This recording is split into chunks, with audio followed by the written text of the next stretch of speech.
Tal como ficou prometido no nosso último episódio da Escola Bíblica, voltamos a estar consigo para que nos próximos 10 minutos nós possamos abrir a Palavra de Deus e descobrir mais qualquer coisa de importante e de necessário à nossa vida espiritual através da Epístola aos Gálatas. Temos chamado a este estudo o Evangelho aos Gálatas, ou dentro da Epístola aos Gálatas. Isto porque Paulo, sem dúvida, que para além de ter explicado muito bem o funcionamento da lei, como é que nós podemos usar a lei, para que serve a lei, qual é o objetivo que Deus nos deu com a lei, também nos falou muito sobre aquilo que é o papel de Jesus, a intervenção de Jesus na nossa vida. E por isso nós chamamos-lhe a este, no fundo, a este bloco de vários episódios sobre Gálatas, o Evangelho aos Gálatas. Para compreendermos melhor, passo a passo, ponto por ponto, tudo aquilo que vamos descobrindo nas Sagradas Escrituras, é meu convidado o pastor Pedro Esteves, que diariamente está connosco para nos dar esse apoio. Olá, Pedro, obrigado por estares connosco mais uma vez. Vamos iniciar esta lição, digamos, com o nosso sumário. Sim, e hoje vamos compreender que a preocupação de Paulo com os Gálatas, que temos estado a explorar nestes últimos dias, era tão real que ele chega ao ponto de se colocar a si mesmo como um modelo que eles deviam seguir. Hoje vamos analisar essa ideia, esse conceito de alguém ser modelo para os outros. Antes de abrirmos o ponto por ponto, vamos abrir a Palavra de Deus e para isso eu convido a abrir a sua Bíblia em 1 Coríntios capítulo 11, versículo 1. Assim é que é.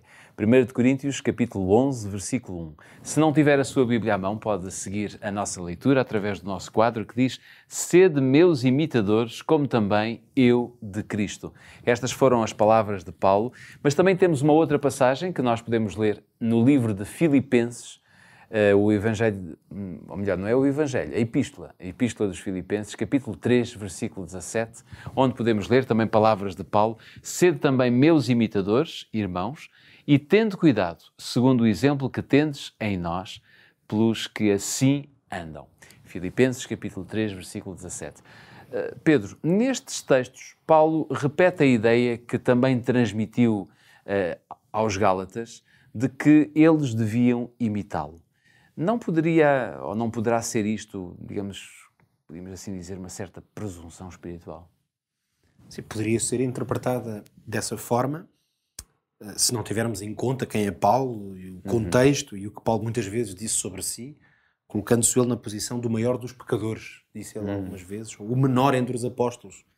De qualquer forma, ele vem aqui com uma ideia muito prática: sede meus imitadores, sede também meus imitadores, depois em Filipenses novamente.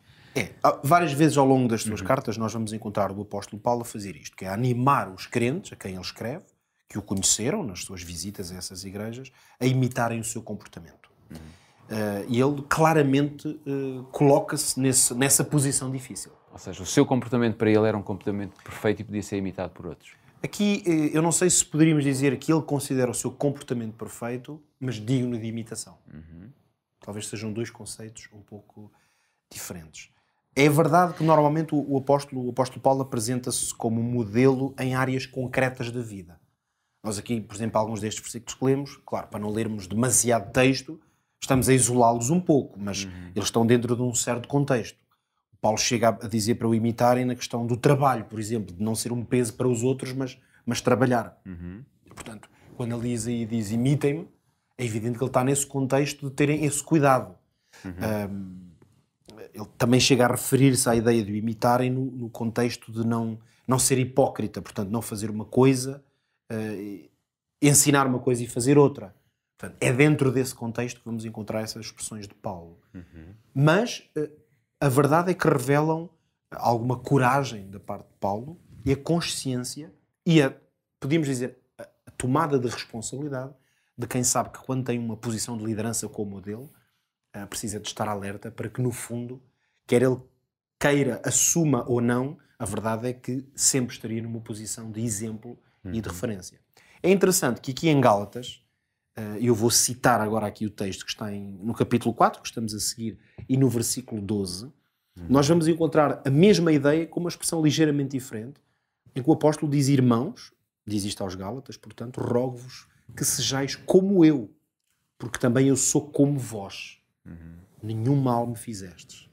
Então é interessante aqui termos esta primeira ideia de que Paulo mais uma vez se coloca numa posição de exemplo, pedindo às pessoas que sejam como ele.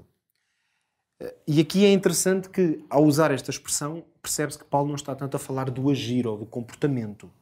Porque o ser como eu, é evidente que a própria expressão, o verbo usado, tem mais a ver com a essência da pessoa do que propriamente um comportamento específico.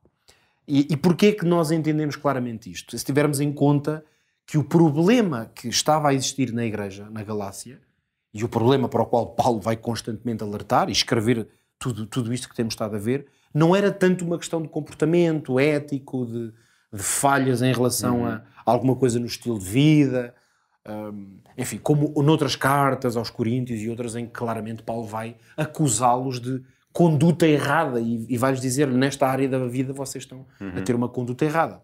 Por isso é que ele podia dizer, imitem-me, porque eu nessa área tenho uma conduta exemplar, não é? Claro. Nós percebemos que aqui a questão para a própria igreja era muito mais ligada à essência do cristianismo. Não tanto a uma prática ou outra que não estivesse de acordo com a lei, por exemplo, mas era mais o ser do que o comportamento. Essa é que é a grande verdade. Portanto, qual é a conclusão que chegamos? É que o contexto no qual Paulo vai dizer aos Gálatas sejam como eu, era este problema de que os Gálatas, através da influência de algumas pessoas, sobretudo cristãos de origem judaica, estavam a tentar centrar a sua religião no cumprimento de obras da lei, nomeadamente a circuncisão. Ora, é evidente que Paulo tinha ensinado a estas pessoas esta grande maravilha transformadora que é em Cristo e pela fé em Cristo é que nós obtemos a salvação. Claro. E, portanto, no fundo, o que é que Paulo desejava aqui? Que estas pessoas tivessem a oportunidade de ter a mesma experiência que ele tinha. É que a experiência que um cristão vive quando tem a compreensão de que é mediante Cristo e os méritos de Cristo, é debaixo dessa graça que nos é oferecida, que a pessoa pode andar de forma segura com Deus, isso muda completamente a nossa perspectiva, a nossa maneira de estar na vida, de nos relacionarmos com Deus, de nos relacionarmos com a palavra de Deus. O apóstolo chegou ao ponto de dizer, são palavras bem conhecidas, que ele disse aos Filipenses, já a citámos aqui também, quando ele dizia, diante de Cristo, considera tudo como esterco. Não é? Ou seja, para ele, diante da maravilha que era receber Cristo, revestir-se de Cristo na sua vida, tudo o resto era como insignificante ou mesmo sem valor, porque a expressão é forte. Ou seja, Paulo não pede aos Gálatas para o imitarem de alguma forma, mas pedem para serem como ele era, não é? É exatamente, para essencialmente, enquanto cristãos, serem este tipo de cristãos. Por isso, este chamado quase que até é mais profundo do que uma mera imitação de um tipo de comportamento. Não é apenas não vão aqui porque eu também não vou. Ou não. Não, é sejam este tipo de cristão. Porque este é que é o contexto em que ele está a falar.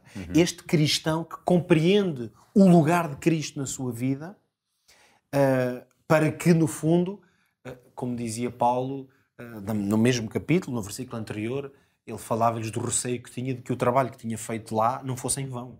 Portanto, Paulo tinha esta preocupação. E ele reconhecia que a maneira do trabalho dele não ficar em vão é que eles fossem como ele. E neste caso, isso implica sobretudo a centralidade de Cristo como Salvador.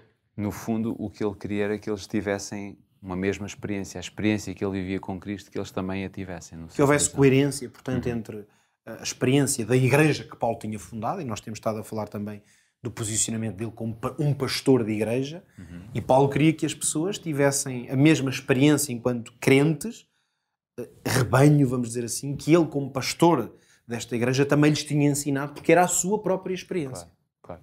Temos 1 minuto, podemos de alguma forma, muito rapidamente, colocar isto em prática. Como é que nós podemos aprender e fazer? Aqui, mediante o exemplo que vimos hoje, há pelo menos 2 formas de poder aplicar na nossa vida estes conceitos.